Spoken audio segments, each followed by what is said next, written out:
Saudações! Sejam bem-vindos a mais uma aula do Estudo Aprofundado da Doutrina Espírita. Estudo Aprofundado da Doutrina Espírita. Livro 4, Módulo 4, A Humanidade Regenerada. Roteiro 5, A Transição Evolutiva da Humanidade. Neste roteiro, nós vamos estudar sobre a questão da transição planetária e vamos entender quais são os desafios aos quais a humanidade está submetida para vivenciar esse período de transição. Vivemos atualmente uma época de mudanças denominada período de transição, que apresenta as seguintes características fundamentais. Letra A. Acelerado desenvolvimento tecnológico e científico. Letra B. Convulsões sociais e morais. Letra C. Transformações na estrutura geológica e atmosférica do planeta. Não restam dúvidas que são condições portadoras de inquietudes a despeito do progresso intelectual alcançado pela humanidade até então. Entretanto, no dizer dos espíritos, a Terra não deverá transformar-se por meio de um cataclismo que aniquile de súbito uma geração. A atual desaparecerá gradualmente e a nova lhe sucederá do mesmo modo, sem que haja mudança alguma na ordem natural das coisas. O período que vivemos atualmente é denominado de transição. Primeiro, porque está localizado entre duas gerações bem diferentes. Segundo, porque, com o acelerado crescimento intelectual, o espírito descurou do seu crescimento moral. O período de transição e o que imediatamente se lhe segue, denominado de período de regeneração, foram anunciados por Jesus no seu Evangelho sob o título de Discurso Escatológico ou Sermão Profético. Evangelho de Mateus, capítulo 24, versículos 1 a 28, Marcos, capítulo 13, versículos 1 a 23 e Lucas, capítulo 21, versículos 5 a 24. O período de transição, também chamado de transição planetária, é algo que é necessário no processo de evolução da Terra. O que marca esse período é o grande desenvolvimento tecnológico, as convulsões sociais, os conflitos sociais e também os cataclismos, ou seja, as grandes mudanças no clima e na geologia da Terra. Isso porque essa transição ela não é algo que acontece de uma maneira instantânea. Diferente do que aconteceu com os dinossauros, que ocorreu ali um meteoro que gerou uma grande mudança climática na Terra, a transição ela será algo gradual. Ela não será algo que será abrupto, que será intempestivo. Não. Será um processo lento e também doloroso, em que haverá a mudança de toda a concepção do homem. O homem vai se voltar mais para a questão espiritual e vai se afastar mais da questão material. E Jesus anunciou essa transformação, essa transição. Em um discurso, em um sermão, em seu evangelho, ele deixou claro que o mundo deveria ruir para que o novo mundo fosse reconstruído. E o que se verá será a aniquilação do materialismo, a aniquilação das sensações, dos sentidos intensos e a volta do homem, o aproximar do homem para Deus. Tópico 1. Características do período de transição. O período da grande travessia evolutiva são marcados pelos chamados sinais dos tempos, em plena vigência na atualidade, no qual as conquistas morais e intelectuais do pretérito fazem reflexo no dia a dia da existência, da mesma forma que as ações desenvolvidas pelo homem no presente influenciarão a sua vida futura. Em termos espíritas, a transição planetária caracteriza-se por uma fase existencial nitidamente marcada no tempo e no espaço, na qual ocorrerão significativos desvios em todos os campos do conhecimento, decorrentes das ações humanas do passado e do presente, que naturalmente definirão o futuro da humanidade. Essas ações, nem sempre fruto das boas escolhas, têm gerado perturbações sociais as mais diversas, produtoras de sofrimento. Mas passada a fase de reajustes espirituais, o ser humano se transformará em pessoa melhor, fazendo surgir uma era nova, a da regeneração. Não é fácil afirmar quanto tempo irá durar a transição, pois depende do livre-arbítrio individual e coletivo. pode ter duração de décadas ou de séculos. Independentemente do período de tempo e da extensão dos desafios, a transição indica tempos marcados por Deus, em que grandes acontecimentos se vão dar para a regeneração da humanidade. A transição está marcada por provações e processos expiatórios, também denominados purificadores. Mas acredita-se que na regeneração não ocorrerão as amargas dores da expiação, ainda que as provas impulsionadoras do progresso permaneçam. Os chamados sinais dos tempos são um reflexo das ações do homem, da humanidade, no passado e no presente. Essas ações, elas vão culminar com a chamada transição. E essa transição vai levar a humanidade de um período, de uma fase vivida chamada de provas e expiações para a fase chamada de regeneração. Mas esse processo não será um processo instantâneo nem rápido. Ele pode levar décadas ou até mesmo séculos. Isso vai depender do livre-arbítrio, das escolhas que o homem fará individualmente e coletivamente, que poderão levar a mais dores ou então a um processo que vai ser mais rápido.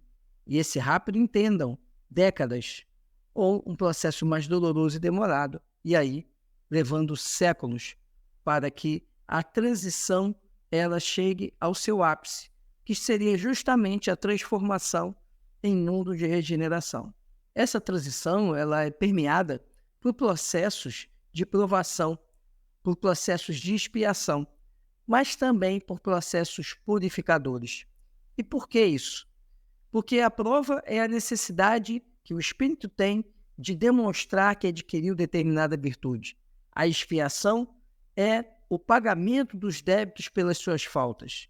E a purificação é exatamente a limpeza, a depuração daquilo que ele ainda carrega de sombras, daquilo que ele carrega ainda de comportamentos depreciativos, de ligação à matéria e de escolhas equivocadas que o afastam de Deus. Esse processo de purificação vai levar o homem a uma vida mais plena, a uma vida mais integrada à vontade de Deus e mais próximo de Deus. De forma geral, podemos dizer que as principais características do período de transição são as que se seguem. Os falsos profetas. Atenção para que ninguém vos engane, pois muitos virão em meu nome, dizendo, o Cristo sou eu, e enganarão a muitos. Evangelho de Mateus, capítulo 24, versículos 4 a 5, Bíblia de Jerusalém. Em todos os tempos houve homens que exploraram, em proveito de suas ambições, de seus interesses e do seu anseio de dominação, certos conhecimentos que possuíam, a fim de alcançarem o prestígio de um suposto poder sobre-humano ou de uma pretensa missão divina. São esses os falsos cristos e os falsos profetas. A difusão das luzes lhes destrói o crédito, razão pela qual o número deles diminui à medida que os homens se esclarecem. O fato de operar o que certas pessoas consideram prodígios não constitui, pois, sinal de uma missão divina, já que pode resultar de conhecimentos que cada um pode adquirir, ou de faculdades orgânicas especiais, que o mais indigno pode possuir tão bem quanto o mais digno. O verdadeiro profeta se reconhece por características mais sérias e exclusivamente morais. A primeira característica do tempo de transição é o surgimento dos falsos profetas. E aí precisamos observar que os falsos profetas são apenas pessoas que se aproveitam de determinados conhecimentos que eles possuem da espiritualidade, e aí se insere a questão da mediunidade, e usam isso em proveito próprio, usam isso para dominar o outro, usam isso para tirar proveito do outro. E a advertência de Jesus quanto aos falsos profetas é no sentido de que eles vão se colocar na posição de redentores, na posição do Cristo, ou seja, na posição de Salvador. E precisamos observar que o verdadeiro profeta é aquele que exerce a grande capacidade dele de orientação através de sua condição moral. Então, vai ser fácil definir Onde se insere o indivíduo como um falso profeta ou como um verdadeiro profeta, a partir do momento em que os comportamentos desse falso profeta denunciarem o seu apego ao materialismo, denunciarem o seu interesse em controlar os outros, em dominar os outros. Guerras. Há vez de ouvir falar sobre guerras e rumores de guerras. Cuidado para não vos alarmardes. É preciso que essas coisas aconteçam, mas ainda não é o fim, pois se levantará nação contra nação e reino contra reino. Evangelho de Mateus, capítulo 24, versículos 6 e 7, Bíblia de Jerusalém. As guerras, como todo tipo de violência humana, individual ou coletiva, não são resultantes da vontade de Deus, mas sim expressões do egoísmo e do orgulho, imperantes nos mundos atrasados como o nosso. A guerra existe porque há predominância da natureza animal sobre a natureza espiritual e satisfação das paixões. No estado de barbárie, os povos só conhecem o direito do mais forte. Daí porque, para eles, a guerra é um estado normal. À medida que o homem progride, a guerra se torna menos frequente, porque ele evita suas causas e, quando a julga necessária, sabe adicionar-lhe humanidade. Outra característica dos tempos de transição são as guerras. O aumento do volume de guerras, da quantidade de guerras no mundo. E a guerra não é algo de um desígnio de Deus, e sim a consequência da inferioridade humana. O que, inclusive, o material nos apresenta é que haverá um momento em que o homem ainda não dispensará as guerras, mas elas serão menos ocorrentes e serão mais humanas. Os conflitos não serão conflitos que dizimarão dezenas de milhares de pessoas, e sim serão conflitos onde a estratégia, onde a capacidade de convencimento serão mais intensos do que o conflito bélico. Mas, enquanto ainda não chegarmos a esse momento do mundo de regeneração, veremos ainda o grande número de guerras, o grande número de embates, o grande número de perda de vidas em razão de conflitos bélicos entre os povos, entre os homens. Catástrofes naturais. E haverá fome e terremotos em todos os lugares. Tudo isso será o princípio das dores. Evangelho de Mateus, capítulo 24, versículo 8, Bíblia de Jerusalém. Os flagelos e cataclismos, os flagelos são provas que dão ao homem a oportunidade de exercitar a sua inteligência, de demonstrar paciência e resignação ante a vontade de Deus, permitindo-lhe manifestar seus sentimentos de abnegação, de desinteresse e de amor ao próximo, caso o egoísmo não o domine. Entre os flagelos destruidores, naturais e independentes do homem, devem ser colocados na linha de frente a peste, a fome, as inundações, as intempéries fatais às produções da terra. Entretanto, não tem o homem encontrado na ciência, nas obras de engenharia, no aperfeiçoamento da agricultura, nos afolhamentos e nas irrigações, no estudo das condições higiênicas, meios de neutralizar ou pelo menos de atenuar tantos desastres? Certas regiões outrora assoladas por terríveis flagelos não estão hoje livres deles? Que não fará então o homem pelo seu bem-estar material, quando souber aproveitar-se de todos os recursos da sua inteligência e quando, sem prejuízo da sua conservação pessoal, souber aliar o sentimento de verdadeira caridade para com os seus semelhantes? As tribulações estarão presentes, portanto, no período de transição. Assim, é necessário que o homem se esforce por adquirir a força necessária, capaz de transformá-la em pessoa de bem, mais espiritualizada. Não há dúvida de que a humanidade estará sob o jugo da dor. Caos social e moral de um lado e distúrbios da natureza de outro são fatores promotores do sofrimento. Entretanto, a humanidade renascerá mais forte e espiritualizada. Aliás, o espírito conhecido como Dr. Berry informa que é justamente neste período de profundas transformações que o espiritismo florescerá e dará frutos. Acrescenta também: é, pois, para o futuro, mais que para o presente, que trabalhais. Mas era necessário que esses trabalhos fossem elaborados previamente, porque preparam as vias da regeneração pela unificação e pela racionalidade das crenças. Felizes os que os aproveitam desde hoje. Será para eles tanto de ganho e de penas poupadas. As catástrofes naturais são outra característica do período de transição, e elas se farão mais presentes, mais fortes durante a transição. Isso servirá para que o homem tenha resignação, para que ele deposite confiança na vontade de Deus e para que ele aceite o que Deus coloca para a humanidade. Mas também será um momento que o homem vai usar de sua inteligência, de seu conhecimento adquirido para reverter, para minimizar os efeitos dessas catástrofes naturais. E aí irá surgir, junto com a ciência, a questão da caridade, a questão da humanidade, a questão da benevolência, justamente porque o homem ele vai encontrar soluções que vão resolver aqueles problemas causados pelos cataclismos. E, encontrando essas soluções, o homem vai fazer com que a humanidade viva melhor. Isso fica claro quando se vê que a humanidade já caminhou até nesse sentido.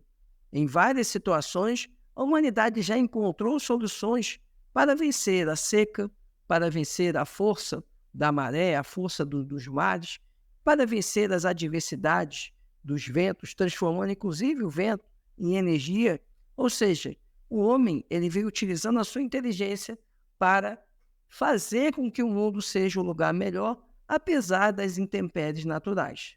Todas essas situações que nós acabamos de analisar, elas não têm a finalidade única de fazer o homem sofrer, e sim de fazer o homem se aprimorar, de fazer o homem se melhorar, de fazer o homem despertar para a prática do bem, tornando-se homem de bem, de fazer o homem entender que somente aplicando a lei de amor e somente aplicando a caridade é que a humanidade terá uma vida mais pacífica, uma vida mais harmoniosa e mais plena para todos aqueles que estão no planeta Terra, encarnados e desencarnados.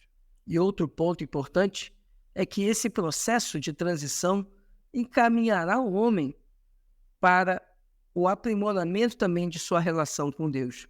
E o Espiritismo terá um papel importante nessa jornada de transição, porque ele fará o homem abrir a consciência para o mundo espiritual e acabará permitindo a homogeneização, a unificação das crenças, não em torno do Espiritismo, mas o Espiritismo será a base que vai fazer com que os vários pensamentos religiosos eles comunguem e caminhem para um ponto único, que é encontrar, conhecer e vivenciar Deus. Tópico 2. A razão de ser do período de transição. Os conflitos bélicos, as lutas fratricidas, a violência e as calamidades produzidas pelo homem decorrem do seu atraso moral, cujas ações resultam sofrimento a si mesmo e à sociedade, assim como prejuízos à natureza, que ecologicamente desequilibrada reage contra os agressores. Assim, os acontecimentos previstos têm como finalidade estimular a melhoria espiritual do homem, pois se trata de uma fase de evolução moral da humanidade terrestre. Isto posto, diremos que o nosso globo, como tudo que existe, está submetido à lei do progresso. Ele progride fisicamente pela transformação dos elementos que o compõem e moralmente pela depuração dos espíritos encarnados e desencarnados que o povoam. Esses progressos se realizam paralelamente, visto que a perfeição da habitação guarda relação com a do habitante. Fisicamente, o globo terrestre tem sofrido transformações que a ciência tem comprovado e que o tornaram sucessivamente habitável por seres cada vez mais aperfeiçoados. Moralmente, a humanidade progride pelo desenvolvimento da inteligência, do senso moral e do abrandamento dos costumes, ao mesmo tempo que o melhoramento do globo se opera sob a ação das forças materiais. Os homens concorrem para isso pelos esforços de sua inteligência, saneiam as regiões insalubres, tornam mais fáceis as comunicações e mais produtiva a terra. As guerras, os cataclismos, os conflitos sociais, tudo isso é produzido pelo homem e é fruto das escolhas equivocadas que o homem fez.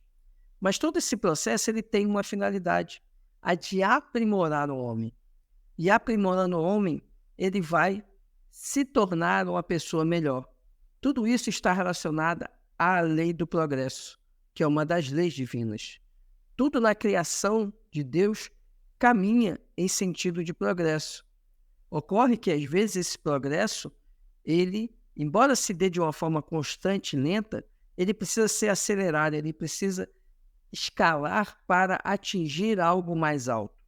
E aí vem essa questão da transição, como esse salto, como esse impulsionamento para que o progresso, a lei do progresso divino, o progresso divino, ele se manifeste na criação. Considerando a finalidade e as características do período de transição, Allan Kardec também esclarece. Se pelo encadeamento e a solidariedade das causas e dos efeitos, os períodos de renovação moral da humanidade coincidem, como tudo leva a crer, com as revoluções físicas do globo, podem os referidos períodos ser acompanhados ou precedidos de fenômenos naturais, insólitos para os que com eles não se acham familiarizados com eles, de meteoros que parecem estranhos, de recrudescência e intensidade fora do comum dos flagelos destruidores, que não são nem causa, nem presságios sobrenaturais, mas uma consequência do movimento geral que se opera no mundo físico e no mundo moral. Diante dessas considerações, compreende-se por que o ser humano deve agir com mais prudência, vigilante no pensar, falar ou executar. Mais do que nunca, o orar e vigiar recomendado por Jesus deve ser levado a sério. Percebemos então que todo esse processo de transição, ele é o resultado de aspectos que levam o homem a evoluir. E nesse momento de transição em que tudo fica conturbado, é importante que o homem tenha discernimento, que nós possamos compreender tudo o que está acontecendo e agir com cautela, com prudência, avaliando, lembrando dos ensinamentos de Jesus, para poder passar por esse processo de transição, melhorando e compreendendo que as dores são, na verdade, mecanismos que nos impulsionam para a nossa evolução. Tópico 3. Desafios do período de transição. Processos educativos. Os conflitos presentes na área de transição atingirão de frente a organização familiar e a educação dos filhos. Cuidados mais intensos deverão ser estabelecidos no lar e na escola, a fim de que as provações e desafios não desestruturem a família, nem a mente dos futuros líderes da sociedade. O período infantil, sobretudo, deverá merecer especial dedicação dos pais e educadores, mais do que usualmente já ocorre. Considerando que a transição é época de grande desenvolvimento científico e tecnológico, os valores morais nem sempre são devidamente priorizados. O progresso intelectual faz surgir uma humanidade mais instruída, mas nem sempre moralizada.